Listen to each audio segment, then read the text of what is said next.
more Lexington history, highlights from the boys and girls KHSAA Sweet 16, and On the Table is back. This and more up next on this week's edition of Lexington Now.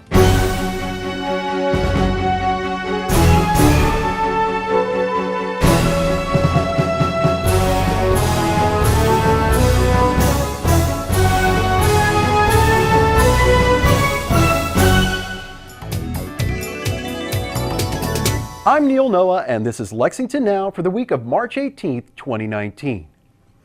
We begin this week with our continuing series on Lexington history, and this episode features a well-known landmark, Old Morrison.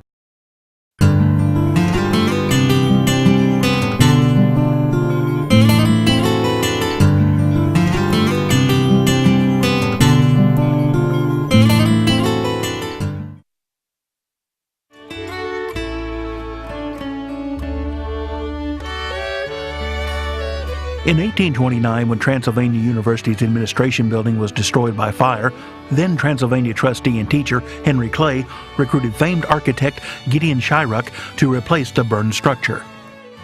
Shryock, known for his mastery of the Greek Revival architecture, the building resembles the traditions of the era, with a likeness that could easily be found in the nation's capital. Dedicated in 1833 and made possible by a gift from Colonel James Morrison of $31,000 to cover the cost. Thus, the building received the name Morrison Hall, but soon was affectionately known as Old Morrison. Over the years, it served as an administration building, an academic building, and a chapel. In the midst of the Civil War, Morrison Hall served as a hospital and prison for both the Union and Confederacy. Recognized as a National Historic Landmark in 1966, the building required extensive renovation after a fire destroyed much of the interior in 1969. The KHSAA Sweet 16 basketball tournament wrapped up this past week, and we were there to capture the highlights from the boys and for the first time girls tournaments in Rupp Arena.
Actually really fun because you have all the teams coming from the different counties, and like growing up watching Kentucky play and then actually getting to be able to play on the court, it's so cool, and the hypeness from all the fans make it even more fun to watch. It's centrally located, so it's easier for the teams to come here instead of driving farther to get to like Northern Kentucky University last year. It was really fun just coming and watching and cheering on the Cardinals, because like you have the giant student section with all the band, the whole student section, the fans all around the stadium. It just made it a really good experience. I think it's awesome. I've been here once for a Kentucky game, and it's so much fun. The energy here is great. It's a lot of fun. I think it's an awesome privilege for them. They get to enjoy the life here, like get the whole scene of it. It's a great opportunity for them. So far, just the energy, the crowd, like having fun with all my students and everything like that. I mean, go get it, yeah. I've never been to Lexington or Rupp, so good experience.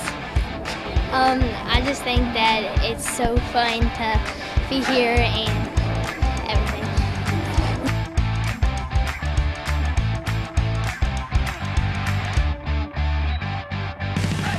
A seat at the table when we come back.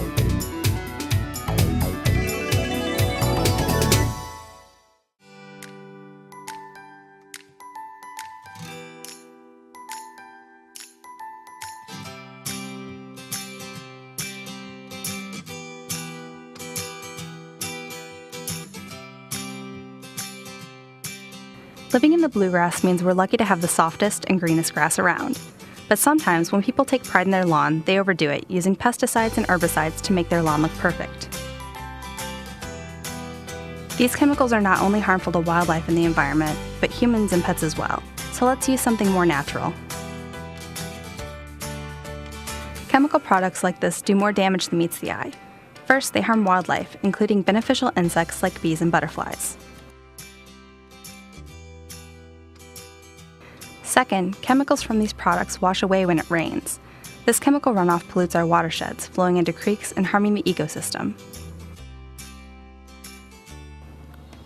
Here are a few tips when it comes to mowing. Don't mow shorter than 3 inches. Mow more often and avoid cutting more than 1/3 of the leaf when you mow. Don't mow when it's too hot or too dry. Keep the mower blade sharp and set at the highest setting. Kentucky gets a lot of rain, but during dry spells in the summer, it's better to water deeply and less often. For better soil, spread a 1/2 inch of compost or natural fertilizer over the grass and rake it in, or spray a natural fertilizer before watering. Don't throw yard waste in the streets, and be sure to put any lawn clippings in the gray yard waste cart. Everything that goes in the gray yard waste cart will be ground into mulch. Lawn care is sometimes more of an art than a science. It's okay to treat your lawn well, but avoid using chemicals. The bees will thank you for it.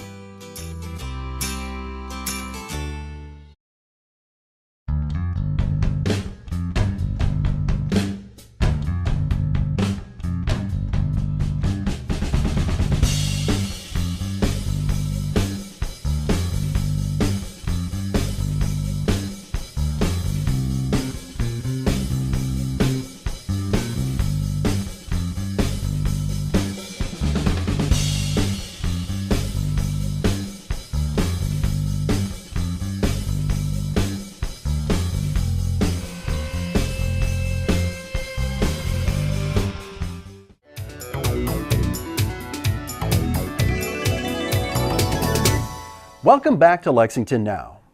Lexington's Community Conversations Initiative, On the Table, is just around the corner, and we spoke with several people to find out what it's all about. On the Table is an opportunity to listen. It's an opportunity for different community members to get together in the same room who may not always have the opportunity to be together and just reflect and figure out ways that we can all contribute to making Lexington more welcoming. It's important to participate in On the Table because Lexington really is a compassionate and inclusive city, and we want to make sure that our entire community feels that and they know it. You should join On the Table this year because we want to foster a sense of belonging in the Lexington community, and everybody's voice deserves to be heard. I think it is incredibly important for our community members to participate in On the Table. Just imagine thousands of folks from across our community are going to go sit over coffee, over a meal. Some will just sit in the living room and have a conversation about who we want to be as a community. And I think that's a powerful thing. I know my personal effort is going to be to get as many folks involved as possible, and I hope you'll be there too. Sign up. Well, this is a wonderful opportunity for our community and our university to talk about what's important to them, and especially from the University of Kentucky standpoint, explaining how they can connect with our community and how we can better connect resources that we have at our university with needs identified in the community. You should participate in On the Table because when we give each other's voices power and when we listen to each other, we not only are listening to people who are all too often unheard, we are also giving them reason and giving them worth to act on their voices. We would like to welcome everybody to be a part of the On the Table conversations. It is important for everybody to have a voice on the table, especially people of color, bilingual people, bicultural people. It's important for us to know what's going on in the community in order for us to make a change and for us to, get to a better place, especially, within the political climate we're in, different things happening in different neighborhoods. So we all need to kind of be on the same page about how to keep moving forward. We would like to welcome and invite anybody, to come out and share the space with us. Lexington's Office of Homelessness Prevention and Intervention is there for those who find themselves homeless. They recently received a federal grant to continue their great work. Polly Ruddick explains. One of the Office of Homelessness Prevention and Intervention's kind of responsibilities for the community is to act as the continuum of care lead. And what that is the Department of Housing and Urban Development designates a lead for your community, and that agency organization is responsible for submitting a competitive grant application every year for federal funds that have to do with permanent housing, rapid rehousing, and some supportive services. There's a lot of regulations with that. So my office is responsible for writing and submitting that grant on behalf of the community. So what happens is we go out, we ask community partners if they would like to apply for these funds, what these funds would be used for. They submit what we call project applications. We bundle those together and we send all of that information along with what we call a COC, Continuum of Care, kind of status application. It talks about how we work together as a community and progress for ending homelessness. We send that to the federal government, and then they award you funds based on your performance. So we applied for about 1.7. We were awarded 1.8, which was over and above what we actually asked for. And I tell people the reason we were so excited about this is because Lexington has worked so hard in the last 4 years to make homelessness, reduce it, but make it rare, brief, and non-reoccurring. We talk about that a lot. But to put that and actually have the data to support what we're doing, it sounds good when you say it, but to back it up with data and to get those points and for HUD to recognize the good work that we're doing and to actually give us more money than we even asked for, that's never happened here in Lexington. We have applied for these funds since the 90s. It was always the Continuum of Care funds. Lexington has never been in a position to have the data and the progress to support this amount of money. So it is kind of record setting for us. People ask me what we're going to do with the money. We actually get partners to design projects prior to submitting the application. So the 1.8 has already been divvied out in total to our community partners. My office only keeps a very tiny portion, about $42,000 of that, for a grant-funded position within our office that runs our database, and the rest goes out in the community either for permanent housing vouchers, rapid rehousing vouchers. There's a couple new grants, one specifically for permanent housing vouchers for domestic violence, people fleeing domestic violence. That is through Community Action Council. We also received a supportive service grant that will continue our housing navigation, landlord recruitment, and retention. You can't house people without landlords.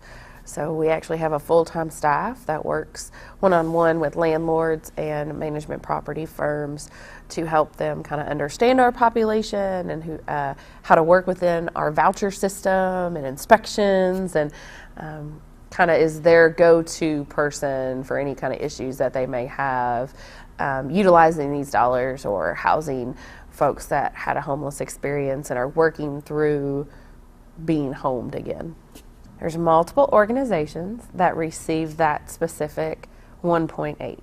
We like a very diverse partnerships, just because everybody, if you're in human service, any type of human service, you touch this population. and you have an expertise in your field, and that means you need to be at the table. So whether it's University of Kentucky in youth, whether it's formerly homeless or currently homeless participants trying to guide us and given their expertise on their homeless experience, whether it's the medical field, the mental health field, the substance abuse field, shelters, permanent housing supporters, and, managed care organizations, insurance organizations, they all sit at the table with us.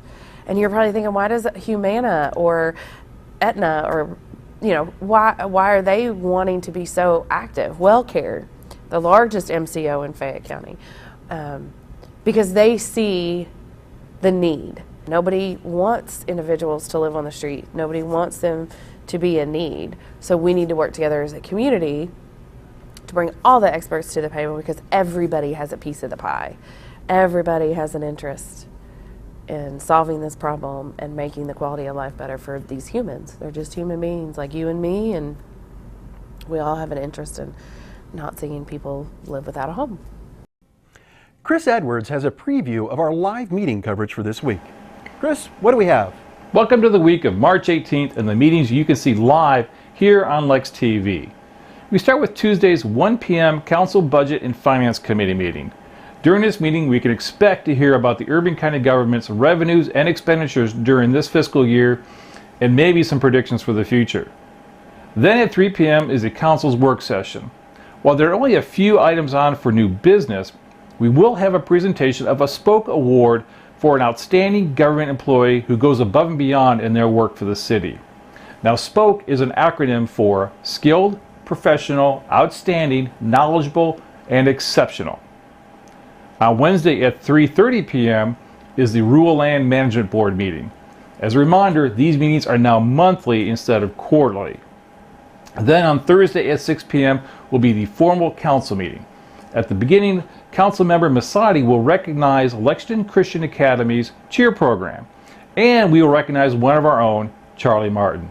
You may not know Charlie, but he has been exemplary in his work for the city as the Director of Water Quality and heading up the city's settlement of the consent decree. That's all the meetings we have for this week on Lex TV. As always, you can check these meetings live on Lex TV and web streamed at lexingtonky.gov/Lex TV. Thanks, Chris, and thank you all of you for joining us. That's all for this week. You can keep up with us on social media and check out the latest traffic updates on Twitter at LexRex, or catch our live traffic cams on lexingtonky.gov. We leave you this week with a look at the highlights from the 40th Annual St. Patrick's Day Festival and Parade that took place downtown this weekend. For the staff and producers at Lex TV, I'm Neil Noah, and that's it for now.